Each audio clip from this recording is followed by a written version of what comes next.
Thank you very much. The Chair of EACC, the CEO, President of KEG, ladies and gentlemen, good afternoon. Good afternoon. My role is very simple. I've also been listening to the discussion about corruption. It is a problem that we are facing, all of us. And we have Kenyans who think we are moving in the right direction. We have Kenyans who think we lost the war on corruption. And we have Kenyans who think that there is nothing that can be done about corruption. And why do they think so? They think so because how it looks out there is that corruption is a political weapon. And therefore we have work to do, both of us, EACC and the media, to ensure that the public really understands what's going on and how the fight against corruption is taking shape. So since my work is easier, I am not going to speak much, but I would like to get some few questions from the members. And we will move very fast. We will take round 1 of the questions, they respond, and if we have time, we'll take round 2 of the questions. Who has the microphone? Can I have the first person? Yes? Afternoon, my name is Michelle Elaido. A very quick one. I'm happy to hear about the asset recovery and all that. It is something that we have been getting to see in the past. But there's something that worries me. A lot of these cases are not recorded in court. They're not out of a judicial process. Therefore, our court reporters, our crime reporters, do not know who is this person who has been made to surrender 60 acres or 600 acres. They're done behind closed doors in private. They're like private treaties. So maybe they're also sanitizing that fellow because maybe he has owned that 60 acres for 10, 15 years, has recouped his investment, and is quite happy to surrender it, but we will never know who he was. Can it be done in a situation in a way that we will also know who are these corrupt people who have been made to surrender this and that and that? Thank you. Thank you, Senior Raido. Thank you, Mary Daraja. Isaac Swila is my name for oral media. I want to pose a question probably to the chair EACC, Dr. Ginde. From where you sit, maybe 4 months into office, could you probably share with members of the guild why it has been so hard to nail the big fish? And 2, your predecessors have called probably for the change of law. Right now it's the DPP who has the powers to prosecute. From where you sit, do you think it's a high time EACC had those powers? And probably how do we navigate through this? Asante. Thank you. Any other person? Yeah? Yeah? Yeah.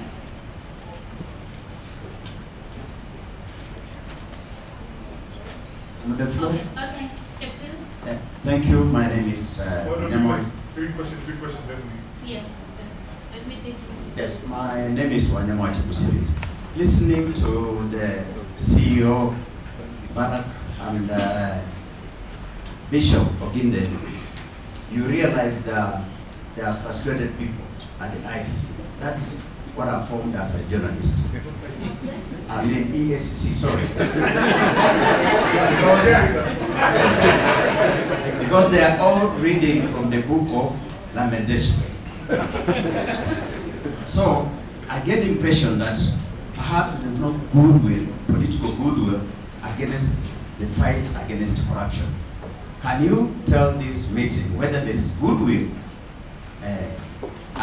goodwill from the government against for the fight against corruption? 2, there is this aspect of politicizing corruption, where, for instance, in the eyes of the public, people feel that once you are out of power and the so-called big fellas, once they're out of power and they don't read from the same script perhaps with the government of the day, That's when EACC fellas roll over each other trying to arrest them. The case in point recently is perhaps the arrest of our former Kakamega governor, Wycliffe Oparanya. People feel that Anti-Corruption Commission is politicizing corruption. Thank you. Okay, thank you. I don't know who will go first. Is it the chair or the CEO? They are going to respond to the 3 questions before we take another round of questions.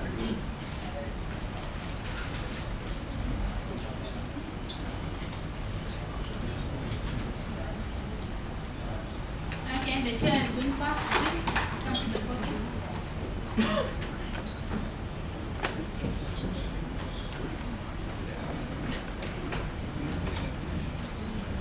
Thank you very much. The first question was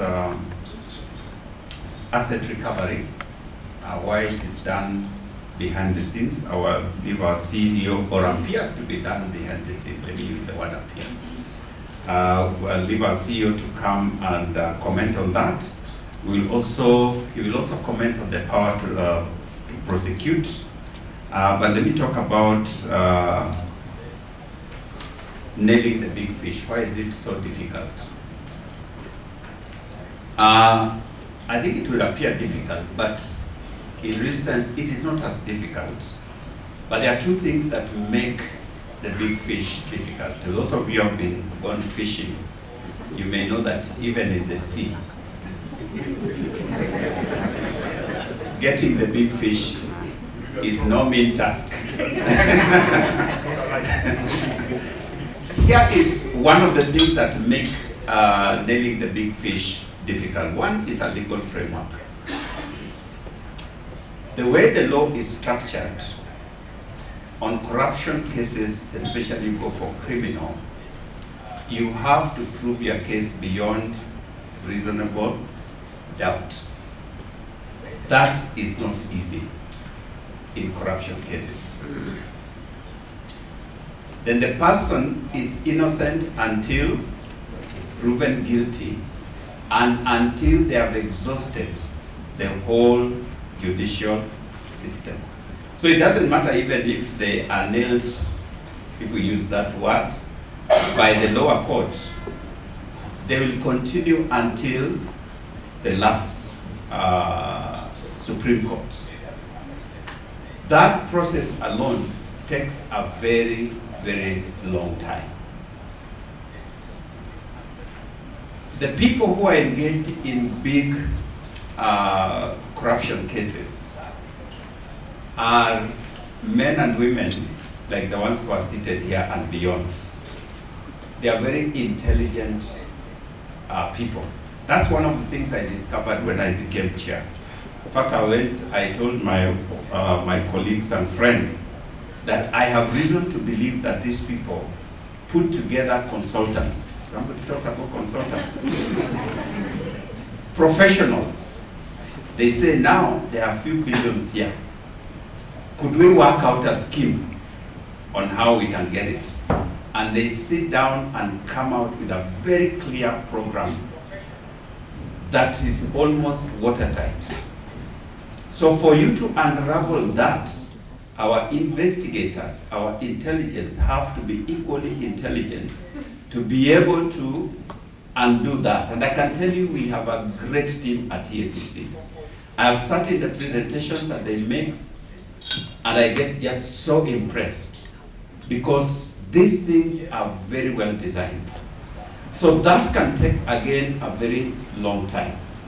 So I was calculating the other day that a case that goes from beginning to the end of this big corruption, if there is no interference, no delays along the way, will take 5 to 6 years to clear, if everything is done well.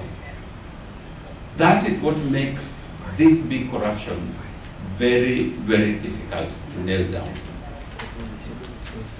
Talking about lamentation, let me tell you we are coming with a different strategy to find these fish where they are more vulnerable. And we believe it is going to work. So give us time and watch this space. We'll be inviting you. We can't tell you because then the fish will know and run away. Is there goodwill politically? I would say yes. One of the things that I feared most when I was getting into this job was political goodwill. But I can say from the way the president himself has pronounced himself on this matter, it has given us a lot of impetus. The political leadership seems committed to fight this matter, and you are the ones who report to us what they have said and what they are doing. So I would say there's political goodwill at this point, which we are riding on and which we would want to make good use of in order to fight this vice. I think that is what politicizing corruption. I want to invite our CEO, the power to prosecute, and asset recovery. Please talk to those three.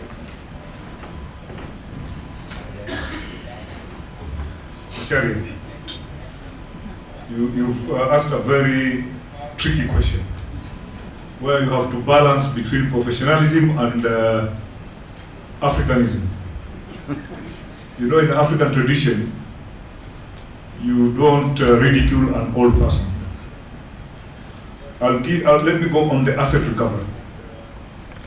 There are cases like the one of meteorological land, the 60 acres at Panari. That case was in court, and even when the outcome came out, it was well covered in the media. Maybe were you outside the country or what?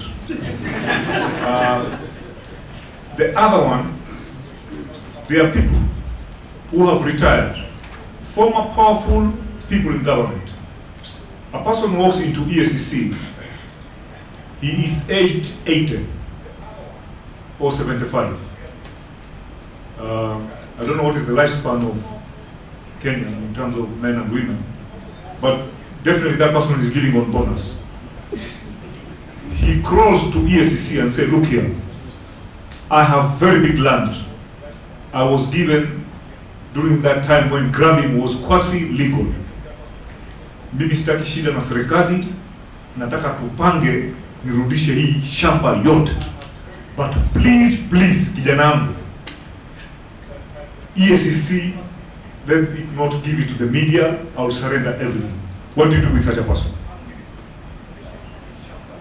Put yourself into my shoes, Machare. What will you do?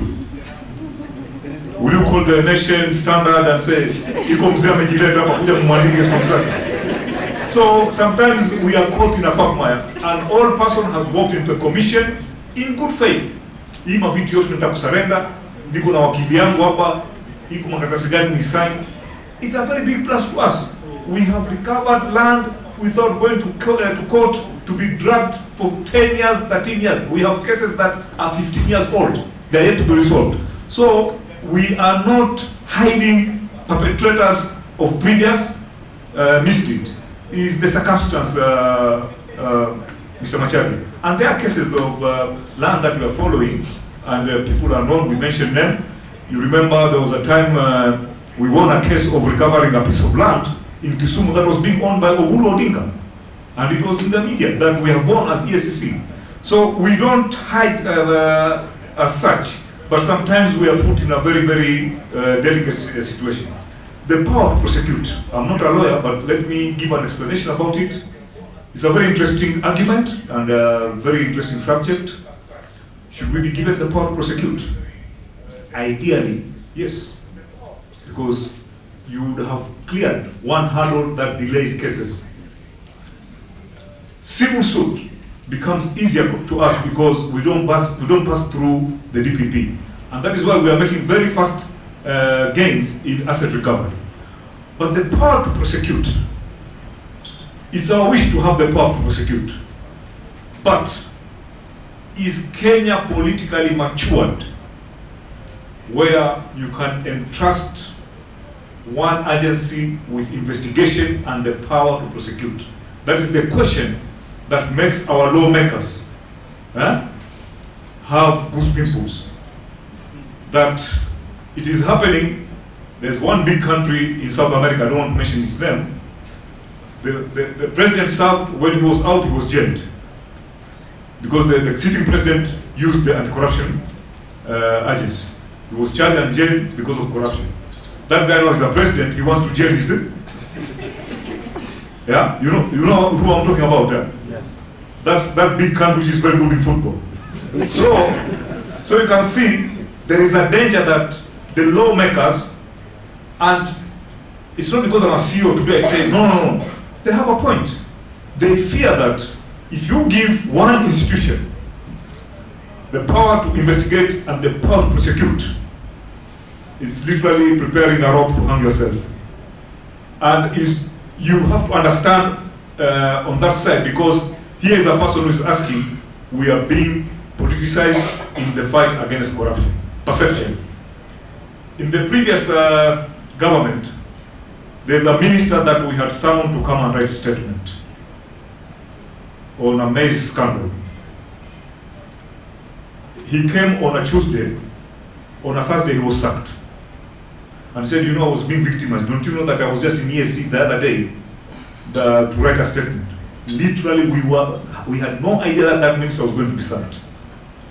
But adding this side and this side, people said, you see, EACC is being misused. But it was purely coincident that this person came to write a statement, and he came to write a statement not because he was a culprit. Many times ministers, when they come to EACC, is because a certain case cannot be complete if that minister of that particular ministry where the scandal took place does not write a statement. But I know the journalists, when they see a minister coming to EACC, they already tag him that he moved in Kora, kuna kitu amefanya ndio anaenda kuandika statement. No. Sometimes they just come and write a statement on routine. So, the power to prosecution, it will be good, but it must be done in a very correct way that it will not end up being an avenue where when there's a change of leadership, people start settling scores. And it can happen. It has happened in that country. It is happening in other country. You know another guy who is being chased left, center, and right. Although he said that there's no law in that country that forbids a prisoner to become a president. So he said, I'll be jailed and the state house will move to the prison. Very interesting. No, politicization is a perception. Tell me one case that was dropped by the DPP that is from EACC. Hakuna? The case involving NCPB, and it was very suspicious because 41 out of 46 witnesses had testified. Which one? Applicant Sadako. Hebu jibu hiyo kijana. Let him come. Which case is that? There's a microphone. Which one? It's even difficult to say the name of the case itself because it was... No. Tell us. Don't narrate. I'm doing that. Saying it was so secretive that 41 out of the 46 witnesses in that maize scandal case had already testified when the DPP applied to have that case withdrawn. And that was the question I was going to answer. So, as Abdi is coming up, we don't have cases that were brought because of we had used politics as an approach. We know very well when you accuse somebody, the bishop has said, when you accuse somebody of a white-collar crime case, that man is not a pauper. He will bring lawyers, and we have an image to safeguard. So we have never politicized any case. About that person you are claiming that is politicization, the case is under investigation, and you will see the end result. If there is nothing against the person, that case will be stopped. And if there is anything against that person, it will move on. So please, EACC, we are not politicized. Let me thank you for the question. First of all, let me say, withdrawing a case is not a problem. You know, withdrawal of cases is recognized in our constitution, and it's also recognized in the law. So whenever a case is withdrawn, don't take it that there is a problem. there are very many reasons why a case may be withdrawn in court by the DPP. On the specific case, there is only one person who was removed from the list of the suspects. So, and there could be a good reason. When the DPP looks at a case independently, he may come up with something which the investigator may not have seen. And that is why the CEO talked about accountability. I may, as an investigator, come up with evidence which I think is sufficient. The DPP has a constitutional responsibility to look at that individual case, looking at the facts of the case, compare the law, what the law states, and even consider the public interest. There are times, for example, when you may have a watertight case, you may have, the law may be on your side, but the DPP may consider public interest. So, there's this view that whenever a case is withdrawn, there is a problem. Let's not take that view. As for the case you are referring to, there is only one suspect out of the many suspects that were dropped out of the charge, out of the case, and the case will proceed on to its conclusion. But let's not buy the idea that whenever a case is withdrawn, then there is a problem. Thank you. So you've been answered by the Deputy CEO, who has been the Director of Investigation for 10 years.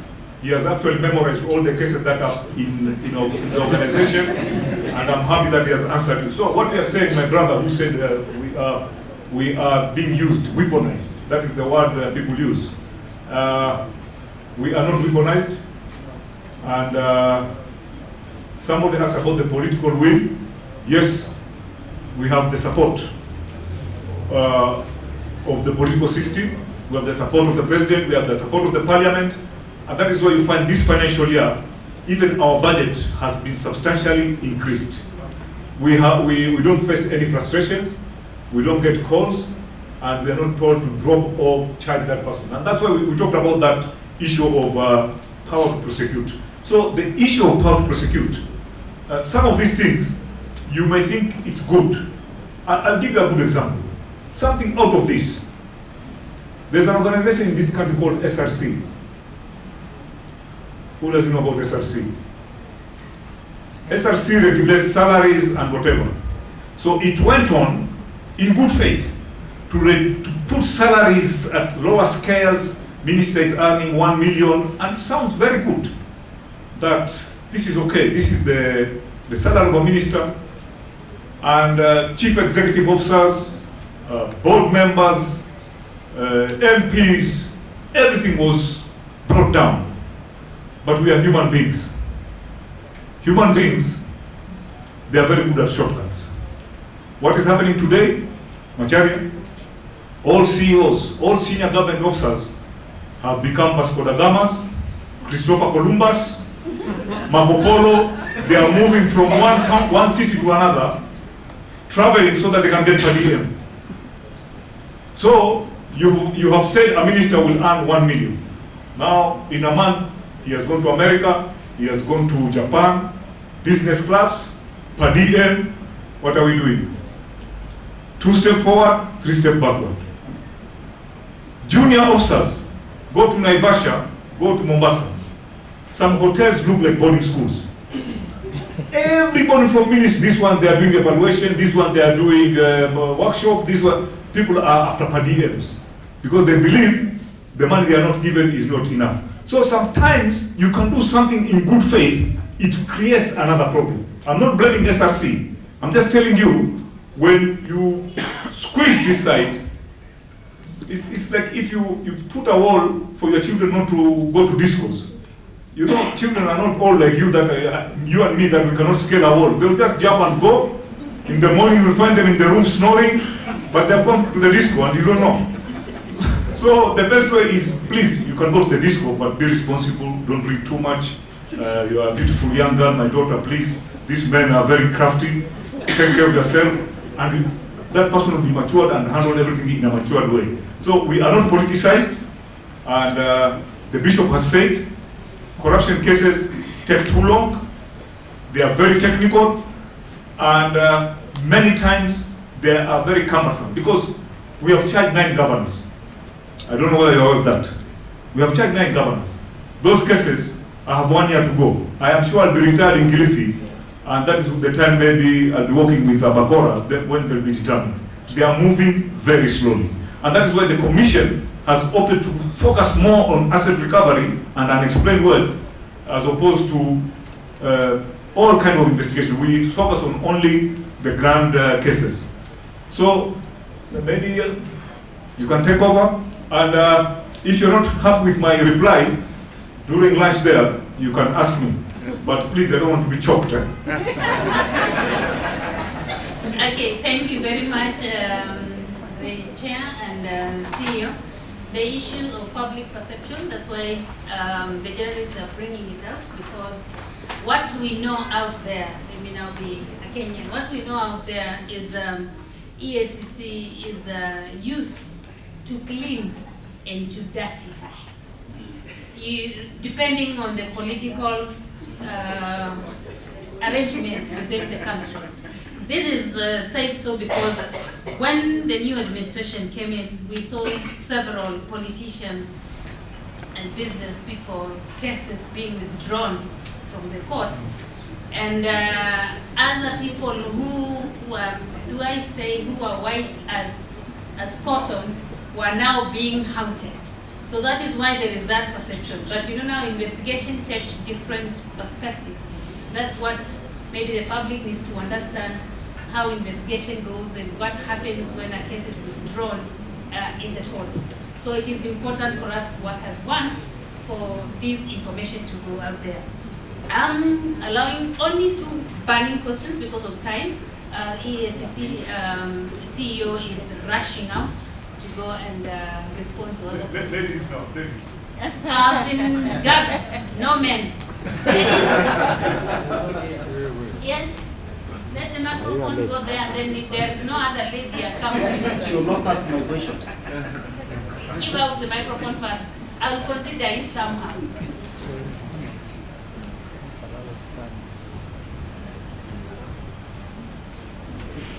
Let me run. And let the questions be brief. Okay. I want to know the cost of cases, of corruption cases in the country. How much is it costing us as Kenyans? Litigation. Thank you. The cost of handling a corruption case. That's what she's asking. Next. Yeah, another lady? Okay, give it to me. There's no lady. Let him ask the question. Thank you very much. My name is Javed Baidalu, Regional Manager, Lower Eastern.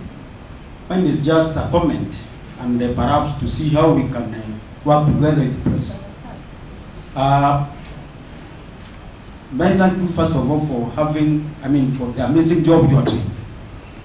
But sometimes this amazing job scatters our investigations.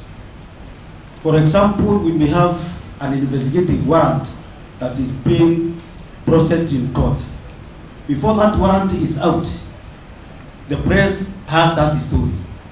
If we have to freeze an account of a suspect, your reporting sometimes goes against our aspirations because you are warning the suspect in the process. By the time we are going to the bank to serve those warrants, the horses have left the barn. So kindly we are asking you if you can be contacting us or interacting with the EACC so that you cannot undermine our investigations. Thank you. Thank you. The last question? Yeah, that is the last question. And go, please direct to the question. So that I ask, is EACC considering some sort of bottom-up investigation, whereby in this country, it's not every investigation that may come out of a tip-off or something. We have people where we live, Huko, Utawala, Rongai, or wherever. There are so many buildings coming up. There are people driving big vehicles in this country. Small boys younger than me at 23, 24. No one knows where they got all the wealth they are looking at. And the CEO mentioned something around it, and people walking around in expensive whatever. Is it